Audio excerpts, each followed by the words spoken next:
Hello नमस्कार सम्पूर्ण साथीहरु आज पनि तपाईहरुमाझ मेरो युट्युब च्यानलबाट उपस्थित भइसकेको छु। साथीहरु यो च्यानलबाट मैले तपाईहरुलाई हरेक किसिमको भिडियोहरु चाहिँ प्रोभाइड गर्ने गर्छु। स्पेशली युट्युबसँग सम्बन्धित भिडियो साथै आवश्यकता अनुसारको हरेक भिडियो चाहिँ मैले तपाईहरुलाई यही च्यानलबाट दिँदै आएको छु।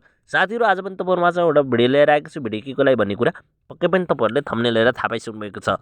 वेल साथीहरु यदि तपाईहरु टिकटक लभर्स हुनुहुन्छ र नेपालमा बसेर तपाईको टिकटक चलिरहेको छैन भने आज मैले तपाईहरुलाई चाहिँ टिकटक सम्बन्धी चाहिँ भिडियो लिएर आएको छु, जुन चाहिँ तपाईहरुले चाहिँ DNS बिना VPN बिना वाइफाई सर्भर चाहिँ तपाईले चाहिँ सजिलैसँग चाहिँ टिकटक चलाउन सक्नुहुन्छ यो भिडियो हेरेपछि। साथीहरु भिडियो सुरु गर्नुभन्दा पहिले मैले तपाईहरुलाई जहिले पनि भन्ने गर्छु, यदि मेरो च्यानलमा नयाँ हुनुहुन्छ भने कृपया मेरो च्यानललाई सब्स्क्राइब गर्न नभुल्नुहोला, साथै नजिकको बेल आइकन दबाउनु होला ताकि मैले यस्तै नयाँ भिडियो अपलोड गरिसके सबैभन्दा पहिला तपाईहरु समक्ष पुग्नेछ भन्दै लागौं साथीहरु आजको मुख्य विषयवस्तुतिर है त। साथीहरु यसको लागि सिम्पली तपाईहरु आफ्नो मोबाइल स्क्रिनमा आउनु होला। मोबाइल स्क्रिनमा आइसकेपछि मैले तपाईहरुलाई चाहिँ यहाँनेर चाहिँ लाइभ प्रुफको साथ देखाउने छु साथीहरु, बिना VPN बिना वाइफाई सर्भर र बिना DNS चाहिँ मैले तपाईहरुको माझ चाहिँ टिकटक चलाएर देखाउने छु। हुन सक्छ साथीहरु पहिला पनि मैले तपाईहरुलाई चाहिँ यस्तो खालको भिडियो दिइसकेको छु। यदि मेरो च्यानलमा रेगुलर भ्युअर्स हुनुहुन्छ र तपाईले हेर्नु भएको छ भने अन्यथा नसम्झिनु होला। मैले तपाईहरुलाई बारबार भन्ने गर्छु, यदि तपाईहरुलाई जानेको कुरा छ, तपाईहरुले बुझ्नु भएको कुरा छ भने यस्तो पनि हुन सक्छ कि तपाईभन्दा पछिल्लो मान्छे व्यक्तिले चाहिँ यो कुरा नजानेको पनि हुन सक्छ। त्यही भएर चाहिँ मैले बारबार तपाईहरुलाई भन्ने गर्छु, शिक्षा भनेको कुनै पनि एजुकेसन भनेको तपाईले जति बाँड्यो त्यति राम्रो, एकअर्कालाई चाहिँ सिकाउँदै जाने हो। त्यही भएर चाहिँ साथीहरु आज पनि म तपाईहरुलाई चाहिँ यो चाहिँ ट्रिक चाहिँ सिकाउन गइरहेको छु। त्यो भन्दा पहिले चाहिँ मैले तपाईहरुको माझ चाहिँ मेरो टिकटक चाहिँ चलाएर देखाउँछु बिना VPN बिना DNS र बिना वाइफाई सर्भर।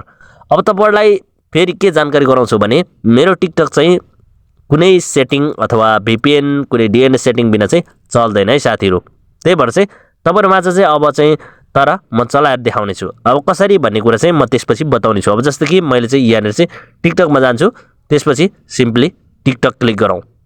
अब यहाँनेर टिकटकमा तपाईहरुको छेउमा चाहिँ क्लिक गरेर देखाउँदै छु। यहाँनेर तपाईहरुले हेर्न सक्नुहुन्छ है।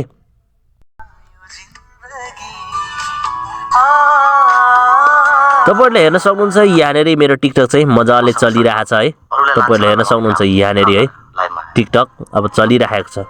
यहाँनेर तपाईहरुले हेर्नुस् मजाले चलिरहेछ। तपाईहरुले देख्न सक्नुहुन्छ है यो टिकटक चाहिँ मजाले चलिरहेछ। मैले साउन्ड कम गरिदिन्छु है। मजाले चलिरहेछ टिकटक, तपाईहरुले हेर्न सक्नुहुन्छ। यो चाहिँ टिकटक चाहिँ यसरी चाहिँ मजाले चलिरहेको छ है। यो चाहिँ मैले कुनै पनि यहाँ चाहिँ वाइफाई सेटिङ पनि गरेको छुइनँ, DNS सर्भर पनि युज गरेको छुइनँ, कुनै VPN पनि युज गरेको छुइनँ है। मेरो टिकटक चाहिँ यसरी मजाले चलिरहेको छ। अब यो चाहिँ कसरी चलेको छ भन्ने कुरा चाहिँ यहाँनेर चाहिँ एउटा काम गरिएको छ, जुन चाहिँ म तपाईहरुलाई चाहिँ यहाँनेर चाहिँ अब देखाउँछु है साथीहरु। ओके साथीहरु, अब यो चाहिँ के काम गर्नुपर्छ भन्ने कुरा चाहिँ म तपाईहरुलाई सिकाउँदै छु है। अब तपाईहरुलाई चाहिँ यहाँनेर प्ले स्टोरमा लगेर जान्छु। जस्तो कि प्ले स्टोरमा जाने बित्तिकै तपाईहरुले चाहिँ के गर्नुस् भन्दाखेरि चाहिँ यहाँनेर सिम्पली तपाईहरुले चाहिँ वाप भनेर चाहिँ डाउनलोड गर्नुस्, वाप एप भनेर है।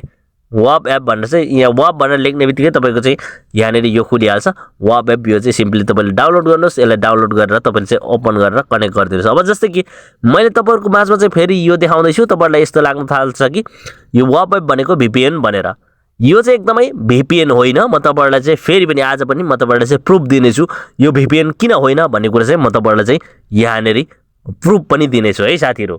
अब त्यसको लागि सिम्पली तपाईले चाहिँ यहाँनेर चाहिँ ओपन गरिदिनुस्। ओपन गरेर चाहिँ सिम्पली तपाईले चाहिँ यसरी क्लिक गर्नुस्। यसरी क्लिक गरेर अब जस्तै कि तपाईले चाहिँ यहाँनेर हेर्न सक्नुहुन्छ। अब यसलाई चाहिँ तपाईले चाहिँ अन गरिदिनुस्।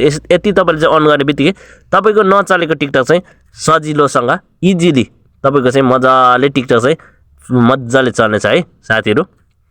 अब यहाँनेर चाहिँ अब जस्तै कि हामीले अन गरेपछि यहाँनेर चाहिँ मजाले टिकटक क्लिक गरौँ। टिकटक क्लिक गर्ने बित्तिकै मजाले यो चाहिँ चलिरहेछ है। तपाईहरुले चाहिँ हेर्न सक्नुहुन्छ यो चाहिँ कति सजिलो गरी टिकटक चाहिँ नचलेको टिकटक चाहिँ चल्छ।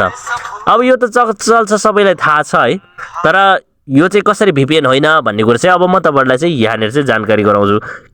अब साथीहरु जस्तै कि प्रुफको लागि चाहिँ मैले तपाईहरुको माझमा चाहिँ मैले यो चाहिँ मैले सर्च गरेको थिएँ गुगलमा गएर चाहिँ वाप एप VPN अर नट भनेर चाहिँ सर्च गरेको थिएँ जसमा चाहिँ तपाईहरुलाई चाहिँ यहाँनेर देख्न सक्नुहुन्छ मैले सर्च गरेको स्क्रिनशट देखाइराखेको छु त्यसपछि चाहिँ अझ बुझ्न सजिलोको लागि चाहिँ मैले चाहिँ के गरे भन्दाखेरि चाहिँ यसलाई चाहिँ नेपालीमा ट्रान्सलेट गरेको थिएँ तपाईहरुले चाहिँ सजिलोसँग यहाँनेर हेर्न सक्नुहुन्छ वाप एप चाहिँ VPN हो कि होइन भन्दाखेरि चाहिँ यसले चाहिँ डाइरेक्ट VPN होइन भनेको छ वाप एप चाहिँ VPN होइन भनेर चाहिँ भनेछ तपाईहरुलाई पनि विश्वास लाग्दैन भने यो VPN हो कि होइन भन्ने कुरा चाहिँ तपाईहरुले आफैले चाहिँ क्रोममा गएर चाहिँ गुगलमा गएर तपाईहरुले चाहिँ यसरी चाहिँ वाप एप VPN अर नट भनेर सर्च गर्नुस् यसलाई चाहिँ अझ बुझ्नु भएन भने नेपालीमा ट्रान्सलेट गर्नुस् मजाले तपाईहरुलाई चाहिँ बुझाइदिनेछ साथीहरु तपाईहरुले चाहिँ ढुक्कसँगले चाहिँ वाप एप चाहिँ युज गरेर चाहिँ तपाईले चाहिँ टिकटकलाई चाहिँ नचलेको टिकटक एक्सेस गरेर चाहिँ मजाले चलाउन सक्नुहुन्छ भन्दै साथीहरु आजको भिडियो बिदा हुन चाहन्छु अर्को भिडियोमा भेटौँला बाइ बाइ टेक केयर